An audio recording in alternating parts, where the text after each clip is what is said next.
paz do Senhor, meus queridos irmãos. Estamos aqui para a nossa aula da lição de número 7, que tem como título A responsabilidade é individual. O nosso texto áureo, ele nos vem dizer que a alma que pecar, essa morrerá. O filho não levará a maldade do pai, nem o pai levará a maldade do filho. A justiça do justo ficará sobre ele, e a impiedade do ímpio cairá sobre ele. Ezequiel, capítulo 18, o versículo 20. A nossa verdade prática, ela vem nos dizer que, para além da responsabilidade individual, a palavra de Deus se posiciona contra o fatalismo, isto é, contra a ideia de que tudo está determinado por um rígido destino. Com base em nossa verdade prática, nós percebemos que o profeta Ezequiel, ele vai tratar com o povo de Judá ali, dentro do cativo da Babilônia, acerca de uma má interpretação da lei, na qual eles a colocaram de forma equivocada, justificando de que eles estavam ali inocentemente, que os pecados eram dos seus pais. E com isso, nos vem a reflexão de que Deus, ele nos convida à consciência, ou seja, para que nós tenhamos a plenitude do nosso entendimento. E esse entendimento, ele é esquadrilhado ou fundamentado através das Escrituras. E percebemos muito bem que Deus, ele não vem para punir, mas para que desperte em nós o caminho correto.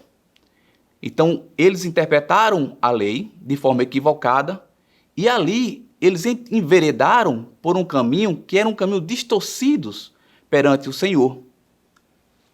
A palavra-chave da nossa lição, ela vem tratar sobre responsabilidade. E uma responsabilidade que ela é individual, ou seja, cada um dará conta dos seus feitos. O ponto de partida dessa lição é a máxima, muito usada em Jerusalém e também entre os exilados da Babilônia, que diziam: os pais comeram uvas verdes e os dentes dos filhos se embotaram. Ezequiel capítulo 18, versículo 2. Percebemos também que Jeremias também ensinou acerca disso, lá em Jeremias 31 e 29. Pois Deus também tinha usado o profeta para tratar desse assunto acerca desse dito popular, de que a maldição ela não passaria dos pais para com os filhos. E essa máxima ela é justamente uma má interpretação das narrativas daquilo que Deus queria. Porque Deus ele não queria que o povo ele se inclinasse em relação a isso, mas que eles observassem todo o contexto dentro do versículo citado através do Decálogo, quando diz que o Senhor ele visitará a iniquidade dos pais nos filhos. Isso é um convite que Deus ele diz que ele vai visitar, ou seja, ele vai sondar a iniquidade. E o que é a iniquidade nos pais e nos filhos? Neste caso, é o mau ensinamento. Os pais estavam passando para os filhos péssimas condutas. E aí observamos hoje pais que muitas vezes passam as mãos sobre os filhos. E eles não sabem, não têm ideia do tamanho do problema que ele está gerando. O povo iniciava-se em relação àquilo ali e Deus ele quer tratar desse assunto. A forma que eles comercializavam, que eles barganhavam, que eles tiravam proveito sobre algumas situações, isso era um declínio moral, pois esse declínio moral, ele afasta o ser humano de Deus. E aí nos aponta em relação qual foi o real motivo. Quando analisamos o Gênesis, quando Deus ele vai ali ter com Adão, que Adão diz, olha, foi a mulher que o Senhor me deu. E aí percebemos que essa transferência de culpa, ela vem norteando toda a humanidade até os nossos dias. Adão, ele disse que foi Deus que tinha dado a mulher, e por consequência disso, ele declinou. A mulher, por sua vez, disse que foi a serpente que tinha a seduzido. E aí percebemos que essa transferência de culpa, ela é nada mais, nada menos, com que nós, seres humanos, queremos levar para o outro aquilo que nós devemos assumir as nossas responsabilidades, as nossas culpas, os nossos declínios. E é nessa visão que Deus ele vai tratar. Deus, quando vai tratar com Adão, porque Adão, através do pecado, ele se afasta de Deus. A iniquidade é o ponto principal que distancia o homem de Deus. E Deus ele traz a consciência para que o homem se volte para ele.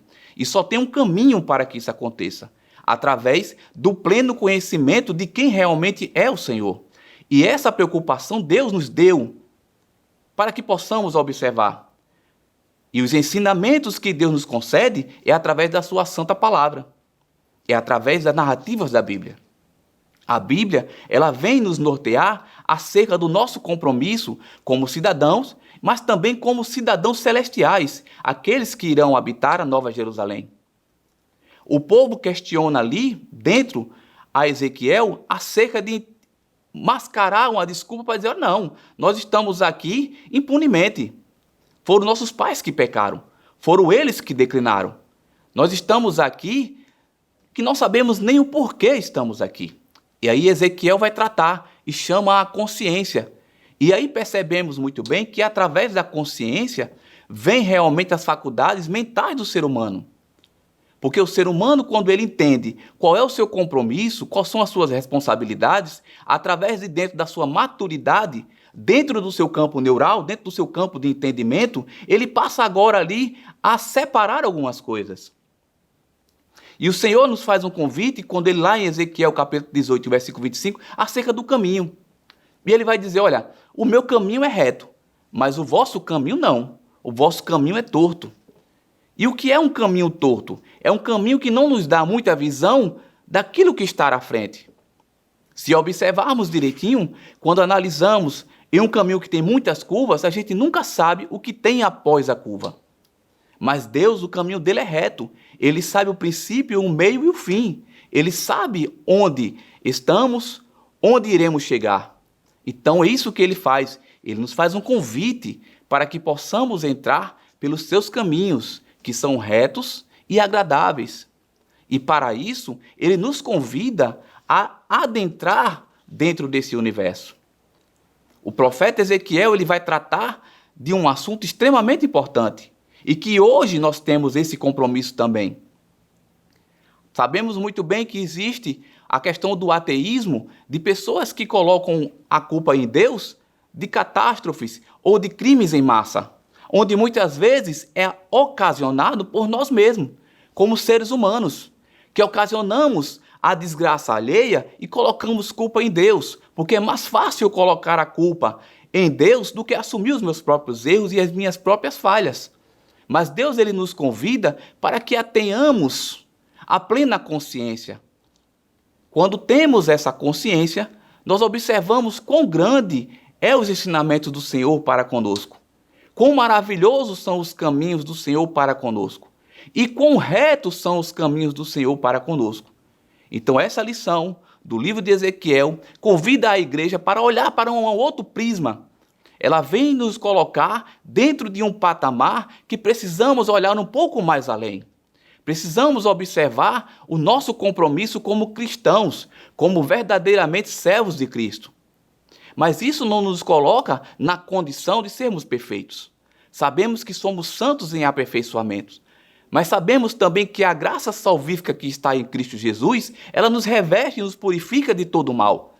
E é dentro dessa graça que devemos caminhar, que devemos continuar indo dia após dia, observando os mandamentos do Senhor, observando aquilo que tratamos como ensinos dentro da palavra, para que tenhamos uma vida plena e possamos desfrutar riquezas espirituais, porque Deus, ele é generoso para com o seu povo.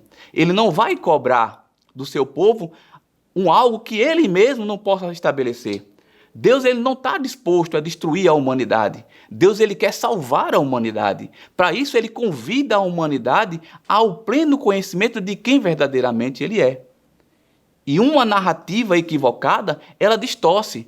Por isso é que a nossa maior preocupação hoje é acerca de como iremos interpretar o texto bíblico. Sabemos que uma interpretação equivocada, ela gera uma lacuna muito grande. Ela gera uma heresia, muitas vezes, irreparável para com a igreja. E essa heresia, nós iremos abordar ela um pouco mais à frente, onde iremos tratar acerca de alguns outros pontos muito mais peculiares à nossa lição. Então, tendo o primeiro ponto e a nossa introdução, lhe espero no próximo bloco.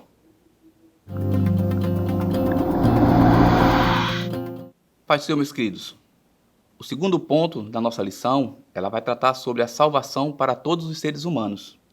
Os versículos 21, 22 e 23 de Ezequiel nos deixa claro de que a intenção real de Deus não é condenar os seres humanos, mas sim salvar. E essa visão, esse ensino que Ezequiel ele leva para o povo, ele faz uma ponte para o Novo Testamento, onde Deus ele nos convida realmente a se achegar a Ele. Lá em João, do capítulo 5 e o versículo 40, diz a seguinte expressão: e não quereis vir a mim para terdes vida? Então, este versículo ele nos convida a se aproximar de Deus para que tenhamos vida. Jesus, certa feita, ele disse: olha, aquele que crê em mim, de maneira nenhuma o lançarei fora. E outra feita, ele diz: olha, eu sou a própria vida. Com Lázaro, Jesus ele disse que ele era a ressurreição e a vida. Então, inúmeras vezes, o próprio Jesus ele diz que ele é a vida. E ele veio realmente para que pudéssemos ter essa vida. Então, dentro dessa visão, o profeta ele vem a trazer uma reflexão de forma muito clara, que a interpretação deles estava totalmente equivocada, que Deus não queria castigar o povo. Deus queria com que o povo se aproximasse dele. O segundo subponto da lição, ele vai tratar sobre refutando o pensamento fatalista. Tanto os exilados na Babilônia quanto os que estavam em Judá e em Jerusalém acreditavam ou se justificavam numa ideia falsa de que estavam pagando pelos pecados dos pais, mesmo depois da destruição de Jerusalém. Ou seja, se a conta foi paga, o que estamos devendo? Mas ali Deus não estava tratando, não era com a maldade dos pais, mas sim com a maldade de cada um deles. Porque eles continuaram seguindo os maus exemplos. Eles começaram agora a atribuir várias coisas. E aí percebemos que quão grande é o tratamento de Deus para com a sua igreja. Que muitas vezes estamos dentro da igreja, mas com o pensamento fora dela. E isso atrai o mundanismo para dentro da própria igreja. E aí Deus ele começa agora a falar conosco acerca de determinado tipo de atitude, a determinado tipo de conduta.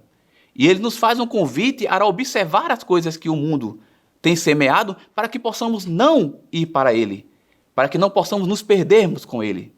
Então, Deus ele nos cuida, nos guarda e nos protege acerca de todos os detalhes. O terceiro subponto da nossa lição, ela vai tratar sobre duas situações. A profecia ela explica com clareza os oráculos divinos sobre a relação de Deus com os seres humanos. Ela vem tratar realmente o que realmente importa. Deus ele quer manter um relacionamento com o seu povo.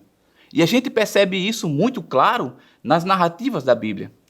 Deus ele faz a tenda, ele pede para que seja construída a tenda para que ele pudesse habitar perto do povo. Depois ele concede com que Salomão ele construa o templo para que ele pudesse estar perante o povo. E o povo sempre procurou se inclinar. A nação de Israel foi uma nação privilegiada, porque Deus a convida para que elas fossem um exemplo perante as outras nações. Mas o que foi que eles quiseram? Eles quiseram seguir o exemplo das outras nações. O povo de Israel sentia a falta de um rei e não esperaram o tempo certo para que Deus o desse. Então eles levantam por conta própria a Saul.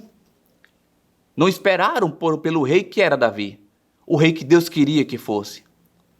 Mas Deus ele compreendeu a necessidade do povo e fez com que o povo também compreendesse que a vontade dele é sublime. Salomão, ele foi um rei muito justo, mas no final da sua idade, ele contaminou por completo todo o templo. E isso veio consequências catastróficas. na qual o próprio Deus, vendo isso, ele disse, não, agora eu vou fazer um templo para que eu mesmo habite. Então ele cria em Cristo Jesus o seu próprio templo. Jesus é o verdadeiro templo. Jesus é a verdadeira razão. Jesus é a verdadeira fonte na qual todo homem deve seguir. Jesus é o verdadeiro exemplo que todo homem deve olhar e seguir. Jesus é a mais pura razão e a corporação de Deus para com os nossos dias. É Ele quem nos dá a grandiosidade de nos tornarmos filhos de Deus. É através de Cristo Jesus que nos aproximamos de Deus. É através da sua graça salvífica que nos impulsionam para Deus. É Cristo Jesus quem nos garante. E Ele nos convida para que possamos cada vez mais o conhecê-lo, através da palavra, através da oração, através da observação. E com isso, Ele nos convida para que tenhamos uma consciência plena, principalmente nos dias atuais. Paulo entendeu e dos seus ensinamentos, ele diz, olha, irmãos, cuideis de apresentar o vosso culto racional a Deus. O culto racional é você saber a quem vocês estão adorando. Quem é verdadeiramente o Deus que vocês servem? Quais são as qualidades que esse Deus tem? Qual é o principal atributo dele? O Senhor, ele é generoso e é longânimo, mas também ele é justiça. Ele não vai deixar impune os nossos pecados e os nossos deleitos, jamais. Ele nos convida a observarmos. Temos o hábito de, uma vez salvo, sempre salvo. A salvação ela é condicionada ao tempo que eu estou presente em Cristo. Se eu o deixar, eu fico na vulnerabilidade de perder a minha salvação a qualquer momento. Mas quando eu estou com Cristo, mesmo pecando, Ele há de me regenerar. Porque o sangue de Cristo ele me reveste de todo o pecado. Ele me concede um caminho na qual eu posso ter acesso a Deus. Porque o véu do santuário, quando ele se rompe, através de Cristo Jesus, ele nos dá a condição de entrarmos no Santo dos Santos e poder adorar ao Senhor na plenitude da sua grandeza. Através de Cristo Jesus, ele nos garante esse acesso. E é um acesso maravilhoso para aqueles que persistem em deixar as narrativas do mundo e seguir a narrativa de que Deus, ele é bondoso, ele é misericordioso e ele há de fazer justiça no tempo dele. Que Deus assim nos guarde de toda declinação e nos conceda em Cristo Jesus a verdadeira paz.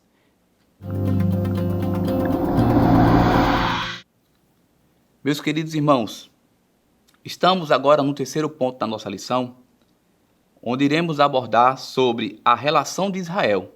O primeiro subponto, ele vem com uma pergunta retórica. É uma pergunta que ela foi extraída do versículo 25. Na verdade, são duas perguntas. Não é o meu caminho direito, é uma pergunta. Não são os vossos caminhos torcidos, é uma outra pergunta. Essa questão desse relacionamento que Deus faz através dessa pergunta, ele faz despertar a consciência. Olha, o meu caminho, ele é reto. E o vosso caminho, ele não é torcido?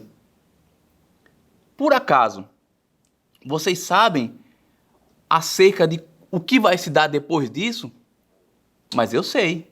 Então Deus, ele conduz através da narrativa para que aquelas pessoas, através do ensinamento de Ezequiel, eles realmente se voltassem ao lado da razão.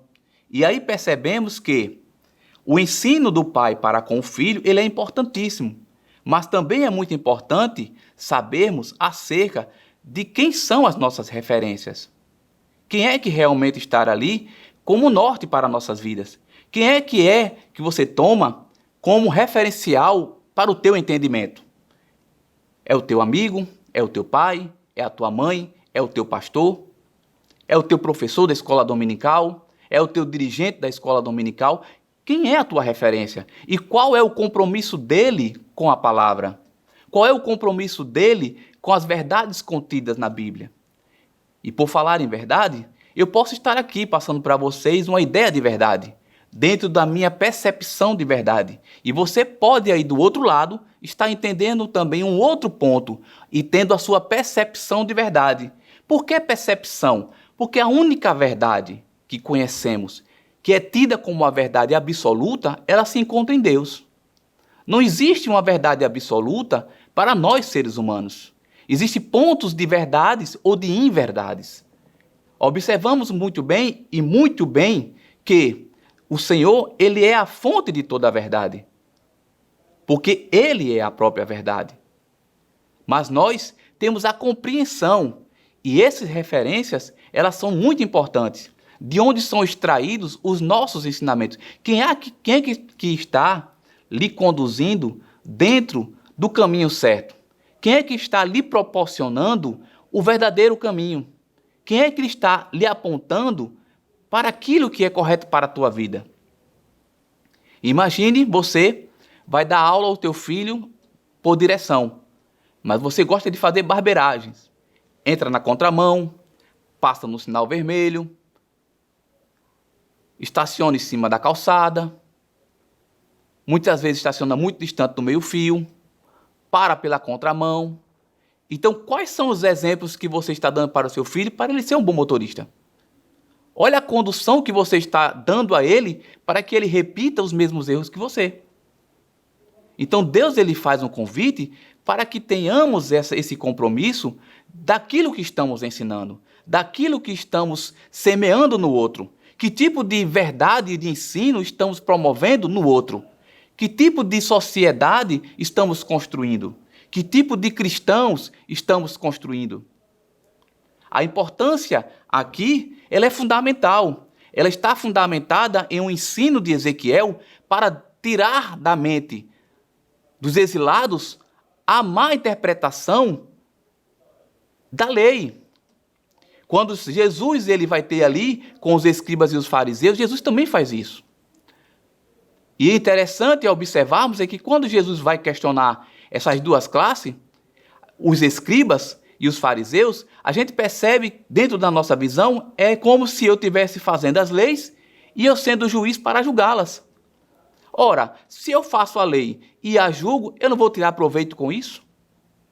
Então, em que ponto realmente a interpretação da palavra ela pode proporcionar um florescimento da razão? Quando Cristo ele nos convida a entendermos melhor quem verdadeiramente ele é.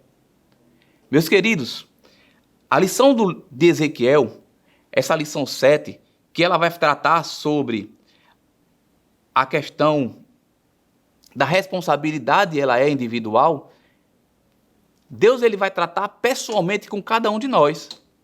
Deus ele vai requerer o meu compromisso diante dele.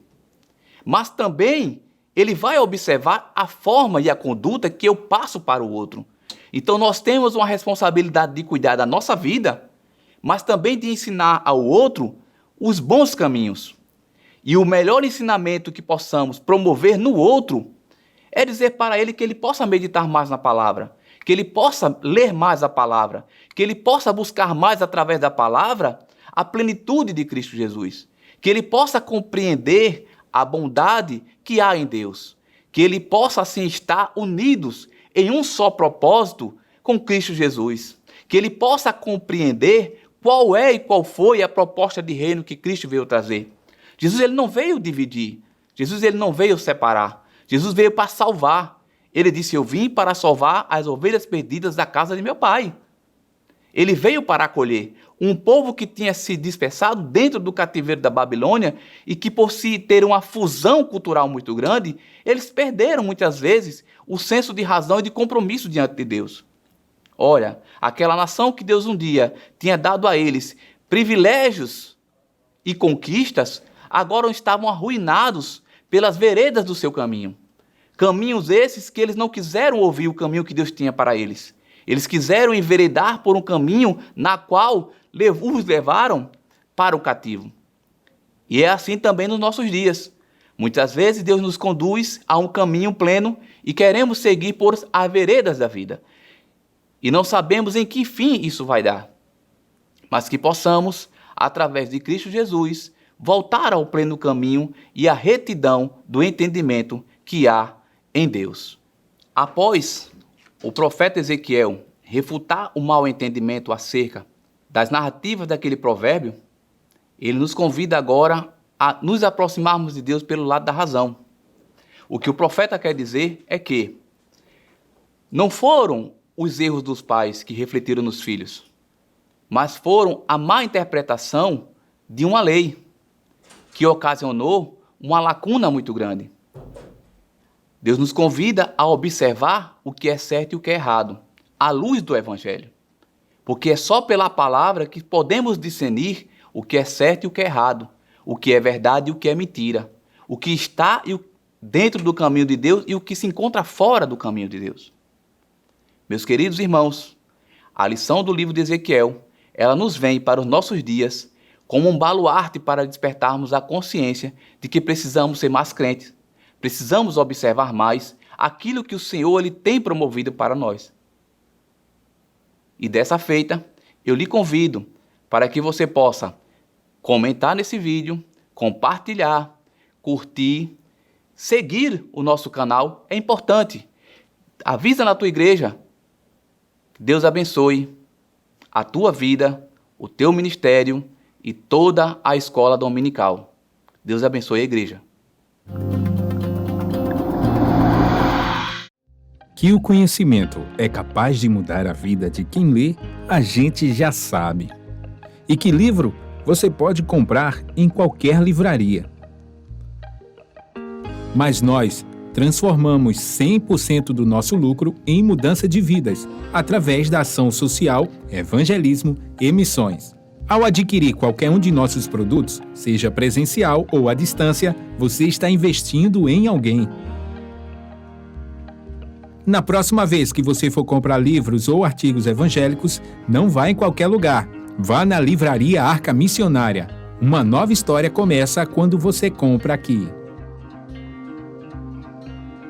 Agora você pode fazer a sua contribuição através do Pix, uma operação rápida, segura e sem custos. Abra o aplicativo do seu banco, clique na opção Pix e em seguida vá na opção Transferência. Depois é só digitar nossa chave Pix, que pode ser o nosso CNPJ 11 120 490 0001 86.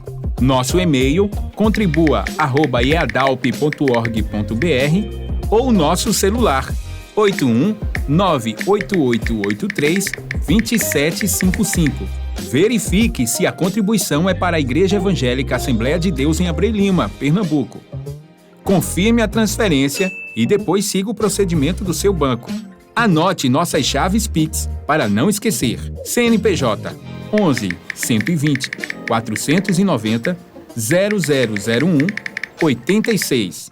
E-mail contribua@iadalp.org.br. Celular 81 98883 2755.